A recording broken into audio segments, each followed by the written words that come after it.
ओम।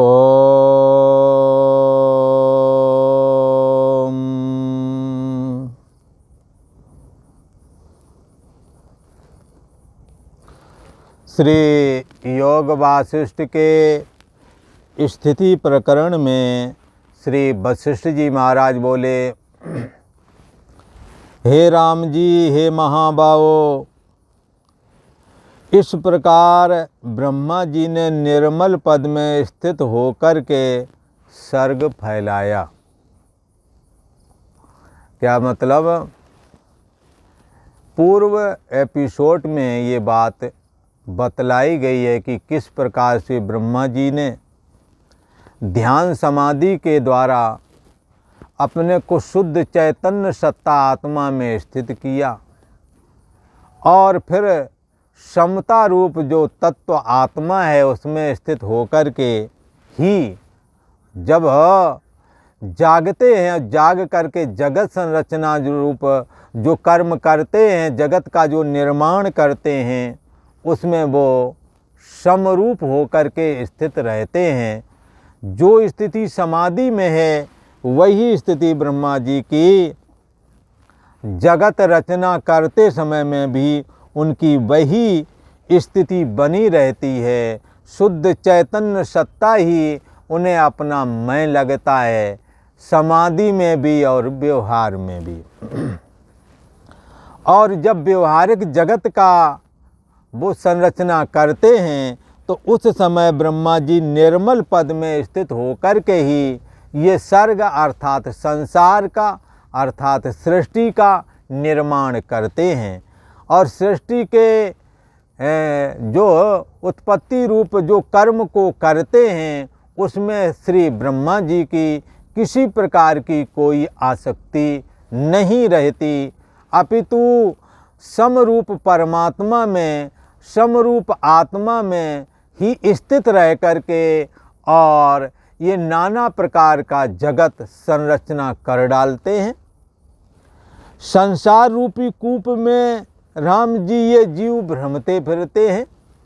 ये संसार रूप एक कुआं है, उसमें हम और आप ये जन कितने जीव यहाँ भ्रमण कर रहे हैं। हाँ, और क्यों भ्रमण कर रहे हैं?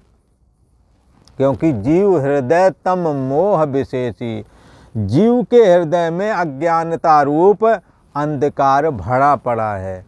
इसलिए चैतन्य सत्ता आत्मा को नहीं जान पाते, नहीं समझ पाते। परांश खान वृत्रंत स्वयंभू ब्रह्मा ने इंद्रियों के दरवाजे बाहर की ओर कर दिए, तस्मात् परांग पश्यति न आत्मनि।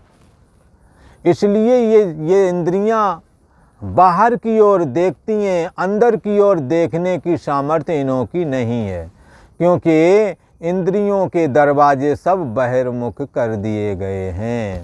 तस्मात् परांग पश्यति, इसीलिए बाहर की ओर देखते हैं। प्रत्यक चैतन्य सत्ता आत्मा जो तुम्हारा अपना अस्तित्व है उसकी ओर नहीं देखते। यही कारण है संसार रूपी कूप में ये जीव भ्रमते फिरते हैं। और जीव रूपी टीडी तृष्णा रूपी रस्सी से बंधे हुए कभी अधा और कभी ऊर्ध्व को चले जाते हैं। हाँ, ऊर्ध्व को भी जाते हैं, अधा को भी चले जाते हैं, बीच में भी स्थित रहते हैं। जीव रूपी टीड़ी, हाँ, तृष्णा रूपी रस्सी से बंधे हुए। हाँ, ये जीव एक कीड़े की तरह बांध दो या पक्षी की तरह बांध दो, ऊपर नीचे हर जगह घूमता फिरेगा। तो तृष्णा रूपी रस्सी से, कौन सी रस्सी है हमारी आपके अंदर? तृष्णा रूपी रस्सी है। हमारी तृष्णा, हमारी वासना हमारे पारिवारिक बंधुओं से जुड़ी हुई है। जब पारिवारिक बंधुओं से जुड़ी हुई है तो आपको कोई वहाँ ना भी भेजे तो भी आप अपने आप चले जाएंगे, क्योंकि तृष्णा रूपी, वासना रूपी, ममता रूपी रस्सी के द्वारा आप बांधे गए हैं। आप देश विदेश परदेश कहीं पर भी घूम आवें, परंतु आप अपनी ममता के कारण, वासना के कारण आप वापस लौटेंगे, आपको कोई दीवार रोक न सकेगी। यहाँ कहते हैं कि तृष्णा रूपी रस्सी से बंधा हुआ ये जीव कभी अधा कभी ऊर्ध्व को चले जाते हैं। कैसे चले जाते हैं? जब हम और आप अच्छे कर्म करते हैं, आसक्ति और फलाकांक्षा से रहित होकर के करते हैं, जब हम ईश्वर भक्ति में लगे रहते हैं, तो हमारा कर्म कैसा हो जाता है? सतोगुणी। सतोगुणी कर्म दो प्रकार के होते हैं। एक तो कामना युक्त सतोगुणी कर्म करना, और एक निष्काम भाव से सतोगुणी कर्मों को करना। तो निष्काम भाव से करने वाला तो परमात्मा की भक्ति प्राप्त करके और शुद्ध चैतन्य सत्ता आत्मा को धारण करने में, को समझने में, आत्मा का श्रवण मनन निध्यासन करने में रुचि वाला हो जाएगा, और फिर वो ज्ञान प्राप्त करेगा। क्या? आत्मैवेदम सर्वम, सब आत्मा ही है, सब गोविंद है, गोविंद बिन नहीं और। गोविंद के अलावा, परमात्मा के अलावा यहाँ कुछ नहीं।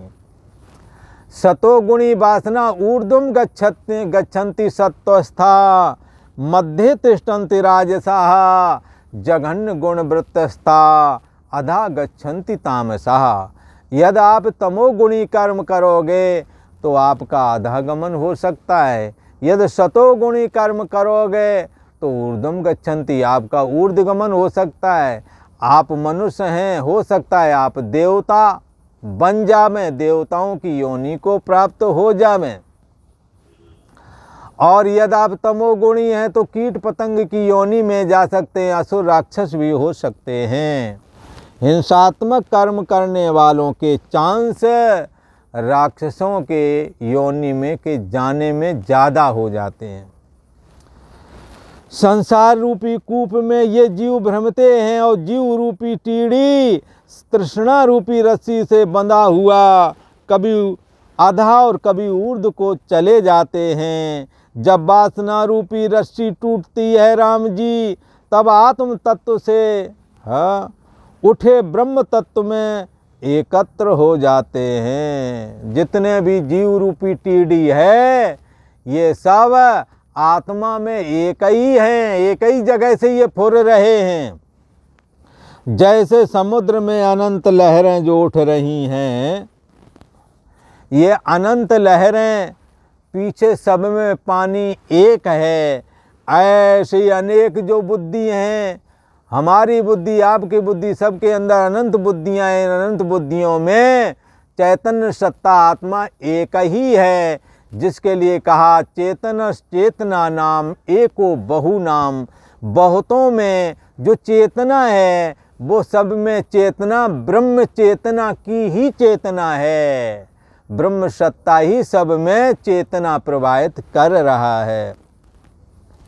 ब्रह्म सत्ता से जीव उपजते हैं और फिर ब्रह्म सत्ता में लय हो जाते हैं। जैसे समुद्र में मेघ जल के कण धूम्र द्वारा उपजते हैं, धुआं के द्वारा उपजते हैं, और फिर वर्षा से उसी में समुद्र में प्रवेश कर जाते हैं।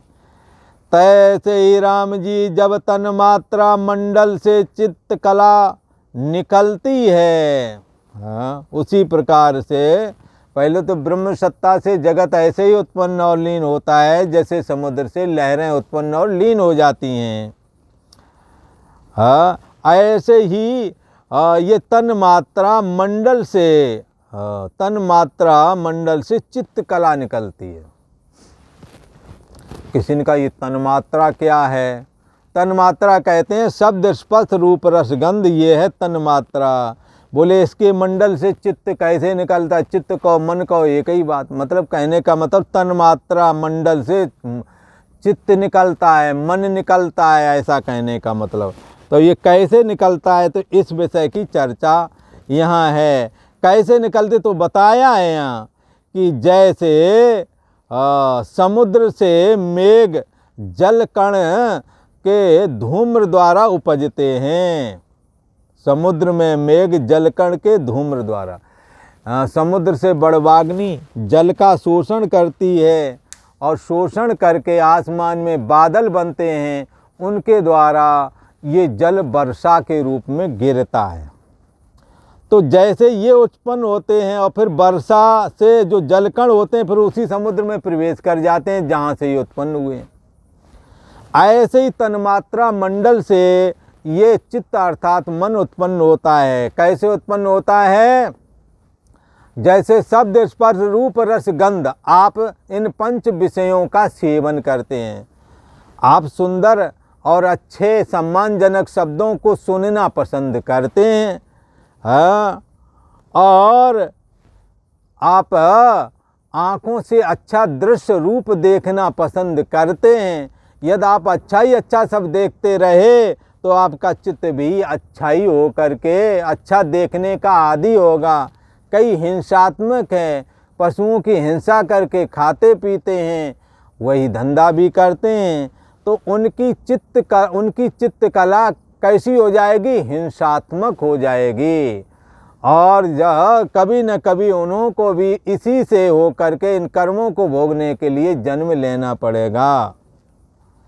जब तन्मात्रा मंडल से शब्द स्पर्श रूप रस गंध को सेवन करने वालों के अंदर से जिस तन मात्रा का शब्द स्पर्श रूप रस गंध इन 5 विषयों में से जिस विषय को ज़्यादा या कम जैसा जैसा सेवन किया होगा उसी के अनुसार चित्त बन जाता है। कितने ऐसे हैं कि शुरुआती से ही गंदी आदतों वाले नशाखोरी करने लगते हैं बचपन से ही। तो क्या है? उनकी तन मात्रा में पिछले जन्म वाली नशा की भावना भरी पड़ी है, इसलिए इस जन्म में उन्होंने बचपन से ही नशा करना सीख लिया है। तो इसी प्रकार से किसी के अंदर चोरी चारी के संस्कार होते हैं, तो वो उसकी कहाँ से ये आया है चोरी के संस्कार? तन मात्रा मंडल से। आपके शब्द स्पर्श रूप रसगंध आदि विषयों में चोरी का जो प्लान है वो पिछले जन्म से आया है। तन मात्रा शब्द स्पर्श रूप रसगंध के अंतर्गत आपको अंदर के इन 4 विषयों को भी समझ लेना, मन का सुखी दुखी होना, चित्त का चिंतन करना और बुद्धि का कर्ता भोक्तापना और अहम अस्मि रूप अहंकार का, ये 4 विषय अंतःकरण के हैं। अंतःकरण 4 प्रकार का होता है, मन बुद्धि चित्त अहंकार। चारों का जो विषय है वो इन चारों के विषयों को और शब्द स्पर्श रूप रस गंध इनको इस प्रकार से सभी विषयों को मिलाकर के तन्मात्रा मंडल है ऐसा समझना चाहिए। उस तन्मात्रा मंडल से आपका वही चीज़ वही संस्कार आता है जिसका आप सेवन करते रहे हैं। इसी को यहाँ कहा कि जब तन्मात्रा मंडल से चित्त कला निकलती है तब क्या होता है? हाँ, तब उसी के साथ जीव एक रूप हो जाता है। माना कि तुम लोभी हो तो आप पैसे के साथ एक हो जाओगे, पैसा और तुम अलग अलग नहीं रहोगे। लोभ है प्रिय जिम दाम, लोभी है प्रिय जिम दाम। आपको पैसा बहुत प्रिय होवेगा, आप पैसे को खर्च कर ना सकेंगे, आपको दुख होवेगा कि बड़ी मेहनत से हमने पैसा कमाया, इसको कैसे खर्चा करें भला। इसी प्रकार किसी के अंदर काम के संस्कार हैं। ऐसे लोग बड़े बुजुर्ग अगल बगल बैठे हैं, उन्हें होश ही नहीं है, वो लगे पड़े हैं अपना लीला करने में लगे पड़े हैं। उन्हें ये भी होश नहीं कि आगे पीछे है, इतने वो हैं। बाद में फिर जब वही आपस में कलह होती है वो सड़कों पे आ जाती है, तब कहते अरे भाई लेन देन जो भी करना हो कर ले भाई, सड़कों पर उपद्रव मत करो, तो मनमाने पैसा भी देते हैं रिपोर्ट वगैरह में। तो क्या है कि ये जीव क्या कैसे होते हैं? तन्मात्रा मंडल से निकल करके जैसी वासना होगी वैसा ही जीव एक हो जाता है। काम की वासना है तो कामी हो जाता है। मंदार वृक्ष के पुष्प की सुगंध वायु से मिलकर एक रूप हो जाती है। ऐसे ही शब्द यदि हाँ, जैसा संस्कार होगा वैसे ही एक रूपता को प्राप्त हो जाती है चित्तकला। काम से कामी, लोभ से लोभी, इसी प्रकार से चित्तकला दूषित होती चली जाती है। चित्तकला जीव तन्मात्रा से मिलकर प्राण नाम पाती है। कैसे पाती है? तो कहते हैं ये चित्तकला जीव तन्मात्रा से, हाँ, जीव तन्मात्रा जीवन धारण करना, जीवात्मा से जुड़ करके, और फिर प्राणों से, प्राण जो अपान की कला है ना, ये जीवात्मा के अत्यंत नज़दीक है। अत्यंत नज़दीक होने के कारण जीव और प्राण लगभग जुड़े हुए से लगते हैं तो अलग अलग। तो चित्तकला जीव तन्मात्रा से मिलकर के फिर प्राण रूपता को प्राप्त हो जाती है। इस प्रकार प्राण वायु से आदि तन्मात्रा जीव कला को खींचने लगता है। प्राण वायु से शब्द स्पर्श रूप रस गंध पांचों के संस्कार इस जीव में होते हैं। इसी को पुरुषिका बोलते हैं, इसी को जीव कला भी बोलते हैं। प्राण वायु से जब मृत्यु होती है तो इसे खींचता है, खींच ले जाता है, और प्राण वायु ही इसे गर्भ से बाहर भी करता है। हे राम जी, जैसे प्रचंड दैत्य के समूह देवताओं को खींचें, तैसे ही खींचा हुआ ये जीव तन्मात्रा के साथ एक रूप हो जाता है। जीव जैसे खुशबू वाले स्थान से वायु आए तो खुशबू रूप हो जाती है, ऐसे ही ये जीवात्मा भी जैसे आपने जीवन भर कर्म किए हैं उसकी खुशबू से खुशबूवान हो जाता है। अर्थात आप हिंसा करते रहे तो हिंसात्मक कर्म से आपकी दूषित होगी जीवात्मा। आप दान धर्म करेंगे तो दान धर्म के द्वारा ये आपकी चेतना रची पची होवेगी, आप धर्मात्मा बन करके प्रकटेंगे। तो इस प्रकार ये जीव तन्मात्रा जीवात्मा तन्मात्रा से जैसी आपकी तन्मात्राएं होंगी, जैसे आपने विषयों का सेवन करा होगा, वैसी ही आपकी जीवात्मा भी हो जाती है। इस प्रकार प्राण वायु से आदि तन्मात्रा जीव कला को खींचने लगता है। किस प्रकार? तो दृष्टांत देते हैं, जैसे प्रचंड दैत्य के समूह देवताओं को खींचे। जैसे आपने गंदी वासना बना ली तो आपकी शुभ वासना को मन दबा देगा, या गंदी वासना आपके मन को खींच ले जाएगी। तो इस प्रकार से आपको फिर गंदी वासना में ले जाएगी। आपकी अच्छी वासना बहुत ज़्यादा, अच्छे कर्म बहुत किए तो आपकी अच्छी वासना बनी। आपको गंदे कर्म क्यों ना, उन गंदे कर्मों से भी अच्छी वासना आपको अच्छी जगह खींच ले जाएगी। भगवान की भक्ति आदि करके अच्छी वासना बनाई जाती है, सत्कर्म के द्वारा अच्छी वासना बनाई जाती है, धर्म कर्म त्याग वैराग आदि के द्वारा अच्छी वासना बनाई जाती है। तो फिर वो अच्छी वासना आपके गंदे कर्म पूर्व के क्यों ना हो तो भी वो आपको अच्छे संस्कार से युक्त होकर के और परमात्मा की भक्ति की ओर, भगवान के लोक में और परमात्मा प्रवेश करने के लिए, परमात्मा में प्रवेश करने के लिए वो संस्कार आपको खींच ले जाता है। इस प्रकार से और दृष्टांत ये दिया, जैसे प्रचंड दैत्य के समूह देवताओं को खींचें, तैसे ही खींचा हुआ यह जीव तन्मात्रा के साथ एक रूप हो जाता है। जब शरीर से जीवात्मा निकलता है, शब्द स्पर्श रूप रस गंध पांचों के संस्कार जीवात्मा से एक रूप हो जाते हैं। जैसे खान में यदि घोड़े का चित्र बनाएं तो खान घोड़े जैसा होकर के दिखने लगता है, ऐसे जीवों की वासना जैसी होती है जीवात्मा वैसा ही हो जाता है। जैसे चीनी को जैसे सांचे में आप डाल दें गरम करके, घोड़ा का और भी किसी तरह का, बैल का, गाय का, वैसा ही रूप हो करके वो खान का खिलौना दिखने लगता है। जैसे ऐसे ही जीवात्मा जैसी वासना से वासित होता है वैसे ही संस्कार वाला जीवात्मा हो जाता है। और आज इतना ही। ओम।